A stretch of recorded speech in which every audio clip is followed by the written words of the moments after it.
तो दोस्तों अगर आप भी एंजल वन का यूज करते हैं तो आपके ईमेल पर जाते हैं, इस तरह से पैसा वगैरह लगाते हैं। यहाँ पर देखिए निफ्टी म्यूचुअल फंड पर, तो उसका पीडीएफ जाता है ईमेल पर, तो पीडीएफ ओपन नहीं होता। इस तरह से ईमेल पर पीडीएफ जाता है तो ओपन नहीं होता। चलिए हम यहाँ पर एंजल वन के जैसे यहाँ पर चलिए खोल लेते हैं, जीमेल पर हम देख लेते हैं पीडीएफ आता है, वो ओपन नहीं होता है।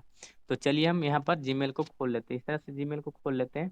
तो देखिए यहाँ पर इसको हम लॉग इन करेंगे, सॉरी यहाँ पर इसको खोलेंगे तो देखिए इस तरह से खुल जाएगा। यहाँ पर देखिए पासवर्ड मांगेगा, यहाँ पर देखिए, तो यहाँ पर देखिए दिस फाइल इज प्रोटेक्टेड, तो इसको मतलब पासवर्ड कहाँ से लाएं। तो आप लोग का पासवर्ड कुछ भी नहीं होता है, जो एंजल वाला है ना, तो वो उसी में पासवर्ड होता है आपके पैन कार्ड का अक्षर होता है। देखिए 4 अंक का जो अक्षर होता है ना बड़ा वाला, वही होता है। तो चलिए उसको हम कैसे खोजें, आपके पास अगर फिजिकली है तो ठीक है, अगर नहीं है तो चलिए आप लोग को आपको प्रोफाइल पर आ जाना है। मतलब आपको पासवर्ड कैसे पता करना है, तो प्रोफाइल पर आप लोग को आ जाना है।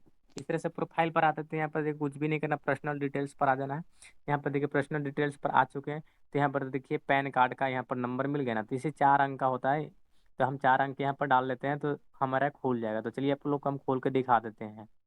तो यहाँ पर आप लोग पैन कार्ड का जो नंबर होता है ना, पूरे के पूरे मतलब सारे को कॉपी कर लेना। इस तरह से कॉपी कर लेते हैं, वहाँ पर देखिए इंटर पासवर्ड पर टैप करते हैं।